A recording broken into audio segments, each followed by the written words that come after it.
जय गुरु जी, शुक्राना गुरु जी। ओम नमः शिवाय, शिव जी सदा सहाय। ओम नमः शिवाय, गुरु जी सदा सहाय। शिव पुराण श्री रुद्र संहिता खंड 3 48वां अध्याय। शिव पार्वती का विवाह आरंभ।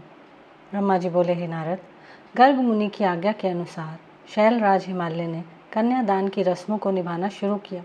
शैलराज प्रिया मैना जी सुंदर वस्त्र आभूषणों से सुसज्जित होकर हाथों में सोने का कलश लेकर अपने पति हिमालय के दाहिने भाग में बैठी हुई थी।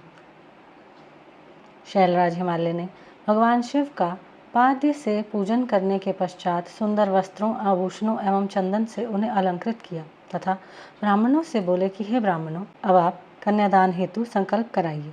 तब श्रेष्ठ मुनिगण सहर्ष संकल्प पढ़ने लगे। तब गिरिश्रेष्ठ हिमालय ने आदरपूर्वक वर रूप में विराजमान भगवान शिव से पूछा, हे शिव शंकर, विधि विधान से पार्वती का पानी ग्रहण करने हेतु आप अपने कुल का परिचय दें। आप अपना गोत्र, प्रवर, कुल, नाम, वेद, शाखा सब कुछ ब्राह्मणों को बता दें। गिरिराज का यह प्रश्न सुनकर भगवान शंकर गंभीर होकर कुछ सोचने लगे। सब देवताओं, ऋषि मुनियों ने जब भगवान शिव को इस प्रकार चुप देखा तो वे इस संबंध में कुछ भी उत्तर नहीं दे रहे थे और शांत थे। तब यह देखकर कन्या पक्ष के कुछ लोग उन पर हंसने लगे। नारद, यह देखकर तुम तत्काल पार्वती के पिता शैलराज के पास पहुंचे और बोले, हे पर्वतराज, आप भगवान शिव से उनका गोत्र पूछकर बहुत बड़ी मूर्खता कर रहे हैं। उनका कुल गोत्र आदि तो ब्रह्मा, विष्णु आदि भी नहीं जानते, तो और भला कोई कैसे जान सकता है। भगवान शिव तो निर्गुण और निराकार है। वे परब्रह्म परमेश्वर हैं। वे निर्विकार, मायाधारी एवं परात्पर हैं। वे तो स्वतंत्र परमेश्वर हैं, जिनका कुल गोत्र आदि से कुछ भी लेना देना नहीं है। ये सब तो मनुष्यों के द्वारा निर्मित आडंबर मात्र हैं। शिव जी तो अपनी इच्छा के अनुसार रूप और अवतार धारण करने वाले हैं। यह तो पार्वती के द्वारा किए हुए उग्र तप का प्रभाव है, जिसके कारण आप शिव जी के साक्षात स्वरूप का दर्शन कर पा रहे हैं। शैलराज, भगवान शिव गोत्रहीन होकर भी श्रेष्ठ गोत्र वाले हैं और कुलहीन होने पर भी कुलीन हैं।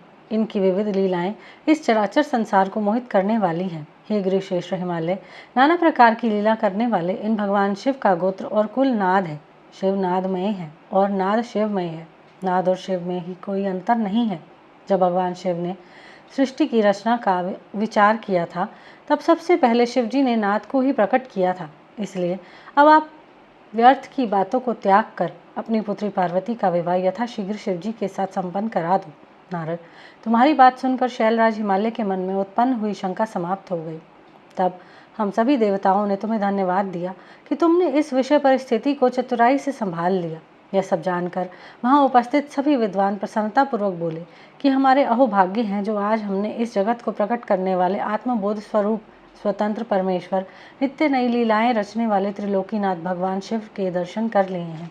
आपके दर्शनों के समस्त पापों से मुक्ति मिल जाती है। इस प्रकार सब मिलकर भगवान शिव की जय जयकार करने लगे। तब वहाँ उपस्थित मेरु आदि अनेक पर्वतों ने शैलराज हिमालय से कहा कि हे पर्वतराज, अब आप व्यर्थ का विलंब क्यों कर रहे हैं?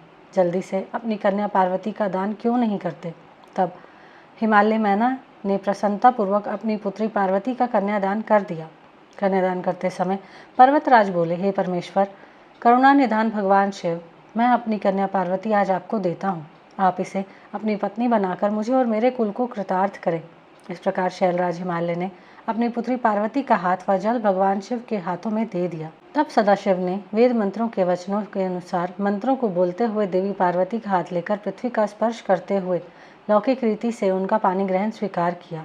इस प्रकार गिरिराज के कन्यादान करते ही चारों ओर शिव पार्वती की जय जयकार की ध्वनि गूंजने लगी। गंधर्व प्रसन्नतापूर्वक उत्तम गीत गाने लगे और सुंदर अप्सराएं मगन होकर नाचने लगी। सभी इस मंगलमय विवाह के संपन्न होने पर मन में बहुत प्रसन्न थे। ब्रह्मा, विष्णु, इंद्र आदि सभी देवता भी बहुत प्रसन्न हुए। उसके बाद शैलराज हिमालय ने भगवान शिव को अनेकों वस्तुएं प्रदान की। रत्नों से जड़े हुए सुंदर स्वर्ण के आभूषण, पात्र एवं दूध देने वाली 1.25 लाख गौएं, 1 लाख सुसज्जित अश्व, 1 करोड़ हाथी तथा 1 करोड़ सोने जवाहरातों से जड़े रथ आदि वस्तुएं सादर भेंट की। उन्होंने अपनी पुत्री पार्वती की सेवा में लगे रहने के लिए 1 लाख दासियां भी दी।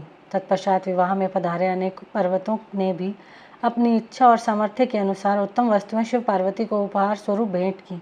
इस विवाह से सभी प्रसन्न थे। सारी दिशाएं शहनाइयों की मधुर ध्वनि से गुंजायमान थी। आकाश से भगवान शिव और उनकी प्रिया पार्वती पर पुष्प वर्षा हो रही थी। कल्याणमयी और भक्तवत्सल भगवान शिव को अपनी प्रिय पुत्री पार्वती को समर्पित करने के बाद शैलराज हिमालय और उनकी प्रिय पत्नी मैना हर्ष से प्रफुल्लित हो रहे थे।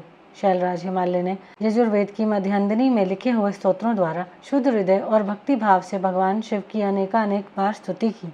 तत्पश्चात वहां उपस्थित श्रेष्ठ मुनिजनों ने उत्साहपूर्वक भगवान शिव और देवी पार्वती के सिर का अभिषेक किया। उस समय हिमालय नगरी में महान उत्सव हो रहा था। सभी नर नारी प्रसन्नता से नाच गा रहे थे। यहीं पर शिवपुराण श्री रुद्र संहिता खंड 3 48वां अध्याय समाप्त होता है। जय गुरु जी।